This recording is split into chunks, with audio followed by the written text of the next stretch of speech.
नमस्कार, सार्थक विमर्श में आपका स्वागत है। आज एक बड़ी घटना घटी, चीन और भारत के बीच में तनाव आया और कई तरह के सवाल आए। पूरे देश भर में मीडिया में अलग तरह की खबरें आई। बताया गया भारत में के जो 20 भारतीय सैनिक हैं वो इस घटनाक्रम में शहीद हो गए, जबकि कुछ अपुष्ट खबरें आई हैं कि चीन के भी 43 जो है सैनिकों के जो है शहीद होने की बात कही जा रही है। और वहाँ भी अभी हाल ही में मीडिया ने बताया कि वहाँ भी एक कमांडेंट रैंक के किसी अधिकारी की जो है इस घटना में मृत्यु हुई है। और ये जो पूरा मामला है, ये मामला एक अंतर्राष्ट्रीय स्तर पर इसको जो अंतर्राष्ट्रीय मीडिया ने लिया है उसमें इसको एक तीसरे विश्व युद्ध की तरफ इसका इशारा करते हुए इसका जो है कहा गया है। बहरहाल ये तो अंतर्राष्ट्रीय घटनाक्रम है और इस LAC पर जो लाइन ऑफ एक्चुअल कंट्रोल जो है उसके बारे में वहाँ से जो विशेषज्ञों के जो वीडियोस यूट्यूब पर होंगे आप उनको देखिएगा। मैं यहाँ पर बात करूँगा भारत के सामाजिक रिएक्शन की। भारत के समाज का क्या यहाँ पर रिएक्शन होना चाहिए। भारत आखिर क्यों आज करीब 60 साल बाद, करीब हम आज 55 साल हो गए हैं सन 65 के युद्ध को, हम आज भी क्यों 62 के युद्ध को, तो आज भी हम क्यों इसमें इतने सोचने पर मजबूर हैं और हम क्यों इतने लाचार और बेबस नजर आते हैं चीन के सामने। सामरिक जो तुलनाएं हैं वो अलग हैं और सामाजिक तुलनाएं हैं वो अलग हैं। और एक सैन्य जोश की जो बात है और सैन्य स्ट्रेटेजी की बात है वो तुलनाएं अलग हो सकती हैं।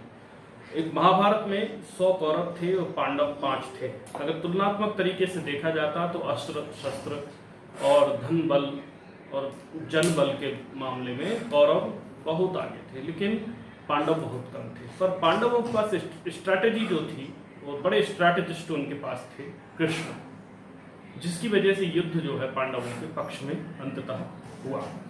2 चीजें इस युद्ध में थी। एक तो ये थी कि अनवांटेड डिजायर्स, यानी अनचाही आपकी इच्छाएं, कौरवों की अनचाही इच्छाएं, नैतिक अनैतिक इच्छाएं, जो पांडवों की शक्ति बनी। पांडव सत्य के साथ थे, कौरव असत्य के साथ थे। और दूसरी शक्ति थी कृष्ण।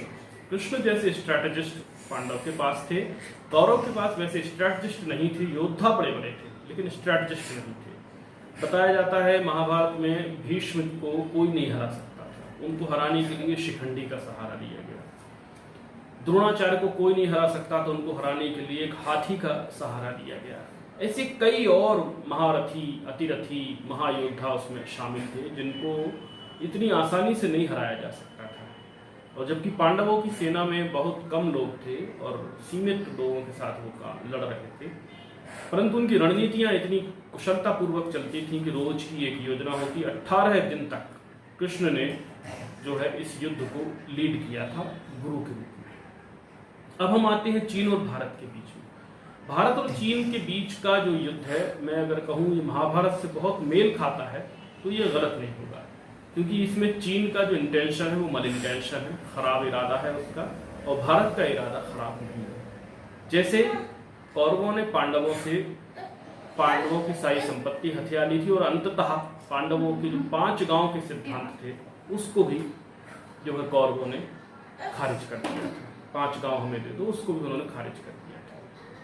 तो इस तरह से देखें तो चीन भी आज यही कर रहा है। चीन ने, हम मान सकते हैं थोड़ा और पीछे जाते हैं तो सन 1962 का जो भारत और चीन का युद्ध था, और तत्कालीन जो यहाँ से सरकार थी, तत्कालीन वहाँ की सरकार जो थी, ये एक तरह से कौरव पांडव के बीच का एक तरह का लाक्षागृह की एक संरचना थी। लाक्षागृह के बाद जो वो थी, और दूसरा इसमें द्युत क्रीड़ा, यानी जो चौसर खेली गई थी महाभारत में, ये चौसर बिछाई गई थी जिसमें मानसरोवर हथिया लिया गया हमारा, जिसके बाद हमारा अक्साई चीन भी हमारे हाथ से चला गया। इस तरह से अगर हम देखें तो ये एक तरह की चौसर थी। और उस समय का जो भी शकुनी रहा होगा अंतर्राष्ट्रीय, अभी इसको नहीं बताया कहा जा सकता, लेकिन एक किसी शकुनी की ये पूरी कूटनीति थी। कूटनीति कह दें या कुटिल नीति कहें इसको, तो ये कुटिल नीति थी जिसमें भारत को ट्रैप किया और भारत की बड़े भूभाग को जो है चीन ने हथियाने में कामयाबी हासिल की। तो चीन का कॉन्फिडेंस बहुत बड़ा है और चीन ने उसके बाद अपने ऊपर बहुत निवेश किया, अपनी सामरिक शक्तियों को, अपनी सामाजिक शक्तियों को, अपनी आर्थिक शक्तियों को आज की तारीख में दुनिया में एक बड़ी महाशक्ति के रूप में अपने आप को स्थापित किया। अगर इस तरह से हम उनको देखते हैं तो उन्होंने, इसमें तो कोई शक नहीं कि उन्होंने अपनी राजनीतिक जो स्ट्रक्चर है वहाँ का, उसको भी बहुत बांध कर रखा हुआ है। वहाँ पर जो सरकारों का जो मॉडल है वो भी बांध कर रखा हुआ है। और सबसे महत्वपूर्ण जो मुझे लगता है व्यक्तिगत तौर पर, वहाँ उन्होंने मीडिया को बहुत कंट्रोल कर रखा है। मीडिया को कंट्रोल करने का मतलब ये नहीं है कि आप मीडिया को सेंसर्ड कर दें। मीडिया कंट्रोल और सेंसर तब होता है जब आप अपनी सरकार उतनी मजबूती से चला रहे हो और उतने सीधे आप जुड़े हो, दूसरे माध्यमों से आप सीधे लोगों के बीच में जा रहे हो, तो आप सेंसर करो और आप मीडिया को कंट्रोल कर सकते हो। अगर आप आपके साथ लोग नहीं होंगे, आपके देश के लोग नहीं होंगे, तो आप सेंसर भी नहीं कर सकते और कंट्रोल तो कर ही नहीं सकते। तो चीन ने दोनों मोर्चों पर काम किया। पहला मोर्चा तो उसने लोगों से सीधा तादात्म्य बनाया, उस तरह का एजुकेशन सेटअप तैयार किया, उस तरह के नेशनलिज्म जिसको हमारे यहाँ रिडिक्यूल किया जाता है, राष्ट्रवाद, उसको बहुत उन्नत रखा। चीन जैसा महादेश जो बहुत छोटे से देश से आज इतने बड़े देश में तब्दील हुआ है, जिस चीन की दीवार जैसी जो यहाँ की जो ऐतिहासिक प्रतीक हैं वो ये बताते हैं कि चीन ने किस तरह से अपने आप को आगे बढ़ाया है। उससे करीब करीब 1 दर्जन से अधिक देशों से उसकी सीमाएं लगती हैं, और कोई ही एक देश ऐसा है जिससे उसके संबंध अच्छे हैं, क्योंकि वो अतिक्रमणवादी है, इसलिए उसके संबंध किसी से भी अच्छे नहीं है, लेकिन उसने सबको घेर कर रखा है। ये इतना आसान काम नहीं होता, और ये तब संभव है, मैं मानता हूं। इसमें चीन का कोई ऐसा नहीं है कि उसने प्राकृतिक तौर पर वहां पर इस तरह के लोग पैदा हो रहे हैं, वो सब एक साथ मिलकर के काम करते हैं, ऐसा नहीं है। सब जगह अराजकताएं हो सकती हैं, लेकिन भारत की जो अराजकताएं हैं वो भारत की जो राह में बड़ी गोड़ा है। हम चीन को कोई बहुत बड़ा मॉडल नहीं बनाने की बात कह रहे हैं कि दुनिया में उसको हम एक मॉडल के रूप में पेश करें। चीन कोई मॉडल नहीं है। चीन एक लूटपाट करने वाले, एक अतिक्रमणवादी, एक अपनी तानाशाही चलाने वाले लोगों का देश समझ में आता है, जहां ह्यूमनिज्म के लिए कोई जगह नहीं होती है, जहां अगर महामारी जैसी स्थिति से निपटने के लिए वहां पर जो क्रूरताएं देखने को, सुनने को, समझने को मिलती हैं, जहां अर्थव्यवस्था को बूस्टर देने के लिए आरोपित तौर पर जो है इस तरह की चीजें भी कर दी जाती हैं कि कोरोना जैसी महामारी के भी आरोप उन पर लगते हैं, जिसको प्लान्ड वे में उन्होंने करा। ऐसे आरोप कभी भारत पर नहीं लग सकते, अच्छी बात है, परंतु दूसरी दृष्टि से देखिए आप कि भारत के पास यूनिफाइड एफर्ट्स जो है उनका बहुत अभाव है। जो यूनिफाइड एफर्ट्स हैं वो अमेरिका में भी ठीक हैं, ब्रिटेन में थोड़े कमजोर हैं लेकिन फिर भी हमसे ठीक हैं, फ्रांस में थोड़े कमजोर हैं लेकिन हमसे ठीक हैं, चाइना में बहुत अच्छे हैं, अमेरिका और फ्रांस और ब्रिटेन से भी अच्छे हैं। यूरोपियन कंट्रीज में कई जगह पर जो स्टेट्स कोलैप्स हुई हैं उसके पीछे भी यही वजह है कि वहाँ के जो यूनिफाइड फोर्सेस हैं वो यूनिफिकेशन उनमें उतना नहीं है, उनमें एकीकरण और एकता के साथ आने की क्षमता और शक्ति नहीं है। भारत में ये अभाव है।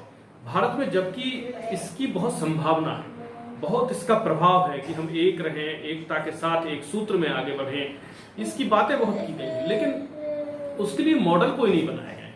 अब मॉडल क्या हो सकते हैं इस पर बहुत लंबी चर्चा की जा सकती है, क्या क्या मॉडल हो सकते हैं, लेकिन मैं ये मानता हूं कि मूल रूप से कोर लेवल पर अगर कोई चीजों को हमें जो है कंट्रोल में रखना है या हमें किसी एक दिशा में चीजों को लेके जाना है, तो उसके लिए हमारे पास बेस्ट वे जो होता है वो एजुकेशन होता है। सबसे पहले हम एजुकेशन सेटअप और सिस्टम और स्टडी मटेरियल इस तरह का रखें जिसमें यूनिफाइड कमांड और यूनिफाइड फोर्स की तरफ हमारे जनरेशन्स का जो है बढ़ावा मिले। दूसरी चीज, हम डिस्प्यूट्स और जो हमारे अंदर के कन्फ्लिक्शंस हैं उन कन्फ्लिक्शंस को थोड़ा सा मॉडरेट करके पेश करें। मॉडरेट करके पेश करने का मतलब मॉडरेशन उनका बहुत आवश्यक है।